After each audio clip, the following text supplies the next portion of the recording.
आखिरी एपिसोड में जैसा कि हमने देखा, यूरी को बचाने के चक्कर में गैंग भी पानी में गिर जाता है और वो दोनों यूरी की लाश देख लेते हैं। तो गैंग की यूरी की आंखों को ढक लेता है कि उसके लिए देखना मुश्किल हो जाएगा, लेकिन उसे क्या पता था कि यूरी भूतों को देख लेती है। थोड़ी देर बाद रेस्क्यू टीम उन्हें बाहर निकाल लेती है, लेकिन गैंग के मन में यूरी ही घूम रही थी। वो यूरी को लेकर के काफी कंफ्यूज था। वहीं हम यूरी के हाथ में दामी का फोन देखते हैं और उसी फोन में सारे एविडेंस होते हैं। फिर फ्लैशबैक में हमें उस दिन की सारी सच्चाई दिखाई जाती है। दामी ने उस दिन हैना को यही मिलने बुलाया था। दामी गुस्से में हैना से कहती है कि तुमने पहले भी मेरा डिजाइन चुराया था, तब मैंने कुछ नहीं कहा, लेकिन तुमने यह डबर वाला ड्रेस क्यों चुराया? यह मेरे लिए बहुत स्पेशल। मैंने अपनी दादी की जिंदगी से इंस्पायर होकर इस ड्रेस को बनाया था और उसकी दादी एक फिशर वुमन थी। लेकिन हैना यह बात मानने को तैयार नहीं थी। तो दामी उसे सीसीटीवी फुटेज दिखाती है जिसमें वह साफ उसकी ड्रेस की फोटो लेते हुए दिख रही थी। दामी बस इतना चाहती थी कि वह यह सच सबको बता दे, नहीं तो वह खुद यह फुटेज सबको दिखा देगी। यह सुनकर हिना उसका फोन छीनने लग जाती है। दोनों के बीच लड़ाई होने लगती है कि तभी दामी का फोन पानी में गिर जाता है और अगले ही पल हिना गुस्से में दामी को पानी के अंदर धक्का दे देती है ताकि उसका यह राज उसके साथ ही चला जाए। लेकिन दामी का फोन पानी में नहीं गिरा था, बस वहीं पत्थर में अटक गया था और हिना भी बिना देखे वहाँ से भाग गई। तो अब प्रेजेंट में वही फोन यूरी के पास और अब दामी की आत्मा आखिरकार चैन से इस दुनिया को छोड़ देती है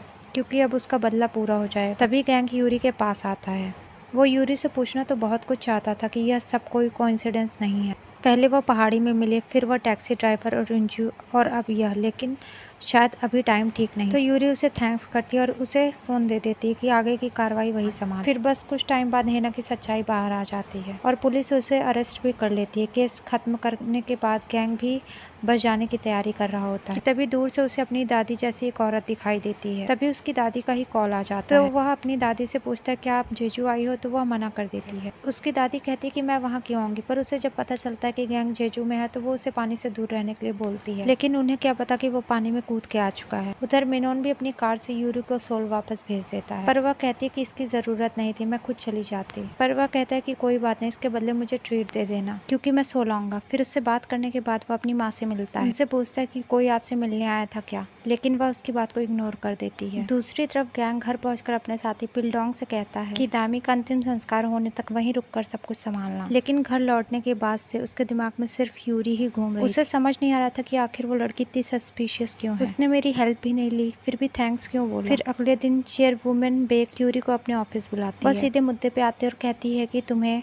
मिनोन से शादी कर लेनी चाहिए और इसी वजह से उन्होंने उसे वहाँ भेजा था। और यह सुनकर तो यूरी चौंक ही जाती है। तो दादी बताती है कि अगर उसकी शादी हो जाती है तो उड़ रही सारी अफवाहें भी समाप्त हो जाएंगी। और यहाँ हमें एक और बात पता चलती है कि रैना ग्रुप की असली वारिस सिर्फ यूरी ही थी, क्योंकि वह दादी के सगे बेटे की बेटी है, जबकि डॉक्जून और हारी उसके सौतेले बेटे के बच्चे। इसी वजह से दादी चाहती थी कि पूरी कंपनी आगे चल के सिर्फ यूरी के हाथ में आ जाए और इसके लिए वह यूरी को सिर्फ 2 महीने का टाइम देती है और कहती है कि अगर इन 2 महीनों में उसने मिनोन से शादी नहीं की तो हालत बहुत बदल सकती है और वह सेना हॉल को भी चेंज कर देगी। इस पर यूरी कुछ कहना चाहती थी, लेकिन उसकी दादी एक भी बात सुनने को तैयार नहीं थी। उधर यूरी की कजन हारी अपनी माँ के साथ शॉपिंग कर रही थी। तब हारी की माँ हारी को संजय से दूर रहने के लिए बोलती है और कहती है कि अब वह जेल से कभी नहीं आएगा। फिर वो लोग यूरी की बात करने लग जाते हैं कि दादी हमेशा उसी की साइड लेती है। कि तभी मिनोन उनसे मिलने आता है। हारी की माँ उसे उनके साथ डिनर के लिए इनवाइट करती है, लेकिन मिनोन मना कर देता है क्योंकि उसे चेयरवुमन बेक से मिलना था और वह यहाँ पे उनके लिए गिफ्ट लेने ही आया था। इसके बाद वह उनसे मिलने जाता है। दादी उसे बहुत टाइम बाद देख करके खुश हो जाती है। फिर वो लोग यूरी से मिलने जाते हैं कि साथ में डिनर करेंगे। वहाँ पता चलता है कि यूरी ऑफिस से निकल चुकी है, तो वो दोनों डिनर के लिए अकेले ही निकल जाते हैं। फिर रात में मिनोन अपने बचपन को याद करने लगता है। फिर यहाँ हमें फ्लैशबैक से पता चलता है कि बचपन में कुछ औरतें बातें कर रही थी कि मिनोन अपनी माँ का असली बेटा नहीं है बल्कि अडॉप्टेड चाइल्ड है। बाद में जब उसकी माँ का अपना बेटा पैदा हुआ तो उन्होंने उसे यूएस भेज दिया। यह सब सुनकर तो मिनोन अंदर से टूट ही जाता है, लेकिन यूरी पहले उसके कानों पे हाथ रख देती है कि वो कुछ न सुने। फिर उसका हाथ पकड़कर वहाँ से ले जाती है। उसे टेनिस खेलने का चैलेंज देकर उसका ध्यान उन बातों से हटा देती है। उसी पल से दोनों की दोस्ती और भी गहरी हो गई थी। अब प्रेजेंट में मिनोन वही पुरानी यादें सोच करके एक ज्वेलरी देख रहा होता है। दूसरी तरफ हम प्रोसिक्यूटर गैंग को देखते हैं। उसी टाइम उसकी कलीग सुयंग उसके पास आने लगती है। वहीं पिलडॉग और मीन उन्हें देख रहे थे। सुयन बार बार गैंग के पीछे ही घूम रही थी। तब पिलडॉग मजाक में मीन से कहता है कि सुयन को गैंग पर क्रश, क्योंकि वह जहाँ भी जाता है जहाँ उसका ट्रांसफर होता है वहीं सुयन भी पहुंच जाती है। लेकिन गैंग को उसमें कोई दिलचस्पी नहीं है। उसका पूरा ध्यान सिर्फ अपने केस पे लगा रहता है। वहीं दूसरी तरफ मिनोन हारी की माँ गेही के साथ लंच कर रहा था क्योंकि उन्होंने उसे मिलने बुलाया था। वह उसे अपने नए प्रोजेक्ट में इन्वेस्ट करने का ऑफर देती है ताकि दोनों कंपनी साथ में काम कर सके, लेकिन मिनोन बड़े आराम से मना कर देता है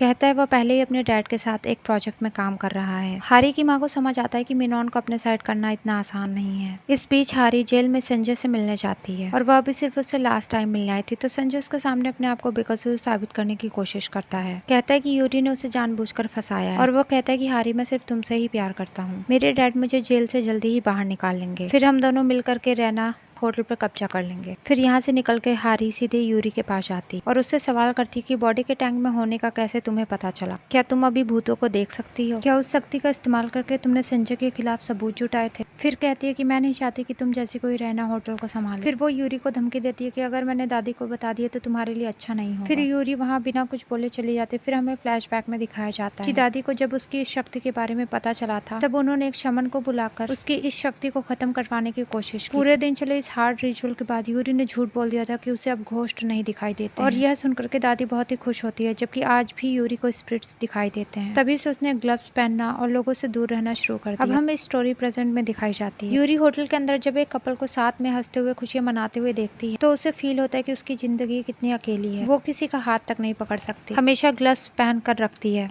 और अपनी फैमिली से भी अपने दिल की बात नहीं कह सकती, इसीलिए वह हमेशा अकेले ही रहती थी और अभी भी वह अकेले ही बैठ के खाना खा रही थी। उधर गैंग अपने बॉस सेगो से मिलने जाता है। वहाँ उसे पता चलता है कि उसे क्रिमिनल डिपार्टमेंट से हटाकर दूसरे डिपार्टमेंट में भेजा जा रहा है। गैंग उससे इसका कारण पूछता है तो सेगो बताता है कि मिनिस्टर पार्क ने अपने पॉलिटिकल इन्फ्लुएंस का इस्तेमाल करके उसका ट्रांसफर करवाया है ताकि सोचे का मामला आगे न बढ़ सके। यह सुनकर गैंग को बहुत ही गुस्सा आता है। फिर शाम को वो अपने दोस्तों के साथ ड्रिंक करने जाता है और उन्हें भी इस बारे में बता देता है। तब उसका दोस्त उसे बताता है कि सपने में उसकी दादी ने उसे जोर का थप्पड़ मारा। वहीं यूरी बगल में बैठी नशे में एकदम धूत हो रखी। गैंग उसे वहाँ देख करके काफी चौंक जाता है और वह सोचता है कि कहीं मैं सपना तो नहीं देख रहा। तो यूरी भी उसे देख करके पहचान जाती है। तुम तो प्रोसिक्यूटर गैंग हो ना, हम तो एक साथ सोए थे ना। यह सुनते ही पिलडॉग और मैन के चेहरे देखने लायक हो जाते, जबकि गैंग शर्म के मारे तुरंत यूरी को चुप कराने की कोशिश करता है और कहता है कि ऐसा मत बोलो, लोग गलत मतलब निकाल लेंगे। अब गैंग के दोस्त यूरी के साथ बैठना चाहते हैं लेकिन यूरी साफ मना कर देती है। अब गैंग महसूस करता है कि यूरी इतनी भीड़ में भी पूरी तरह अकेली ही बैठी, इसलिए वह खुद उसके सामने जाकर के बैठ जाता है और उसके दोस्त भी वहीं आकर के बैठ जाते हैं। धीरे धीरे सब ड्रिंक करते हुए बात करने लगते हैं। तब पिलोंग यूरी से उसकी दादी वाली बात पूछता है तो वह कहती है कि मरने के बाद इंसान तुमसे मिलने आते हैं और तुमसे बातें करने आते हैं। फिर नशे में यूरी घोस्ट और स्पिरिट्स की बातें करने लगती है। तब गैंग उसे और ड्रिंक करने से रोकता है,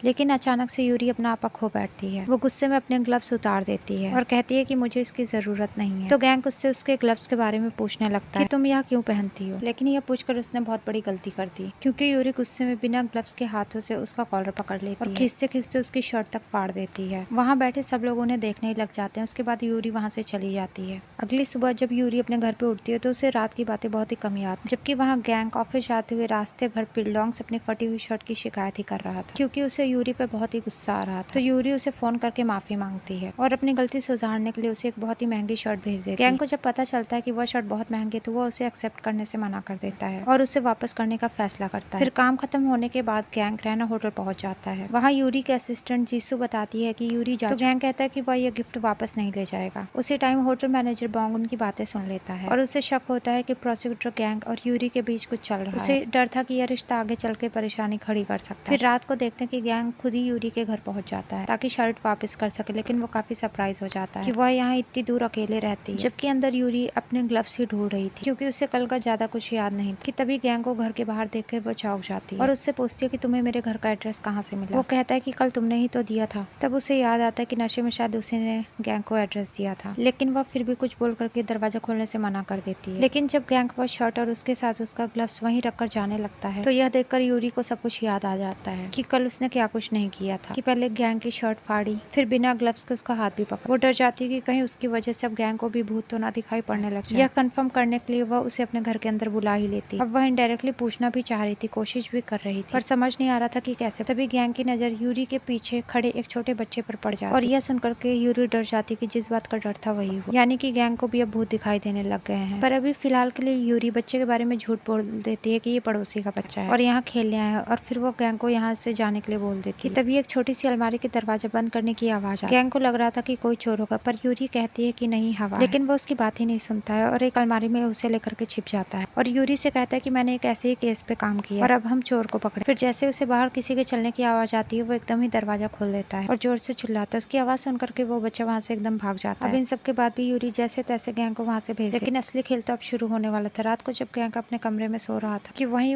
उस बच्चे का घोष फिर से उसे दिखाई पड़ता है। उसे देख करके गैंग बिल्कुल डर जाता है। डर के मारे वह तुरंत यूरी को फोन करता है और उससे हेल्प मांगता है। यूरी भी बिना देर किए उसी रात उसके घर पहुंच जाती है। पहले तो वो उसे शांत करने के लिए ड्रिंक देती है और फिर आखिरकार अपनी लाइफ का सबसे बड़ा राज खोल देती है। वो बताती है कि उसे बचपन से भूत दिखाई देते और जिस दिन उसने बिना ग्लव्स के गैंग को छुआ था, ये शक्ति गैंग के पास भी पहुंच गई। पहले तो गैंग को यकीन नहीं होता, फिर वो सारी चीजों को नोटिस करती है कि कब उसे कैसी यूरी मिली थी और यूरी ने बताया भी था कि उसे भूत दिखाई देते हैं और ये सब सुनकर के गैंग बहुत ज्यादा डर जाता है। इसके बाद यूरी घर के अंदर जाकर के बच्चे के भूत को ढूंढने लगती है, जबकि गैंग कांपते हुए उसके पीछे पीछे चलता है। तभी अचानक यूरी रुक कर कहती है कि वो बच्चा अभी तुम्हारी पीठ पर चिपका हुआ है। यह सुनकर गैंग की हालत बहुत खराब हो जाती है और वह जोर से चिल्ला देता है। यूरी उसे शांत करने की कोशिश करती है, जबकि वह बच्चा अब चला गया था। और इसी सस्पेंस के साथ ये एपिसोड भी खत्म हो जाता है।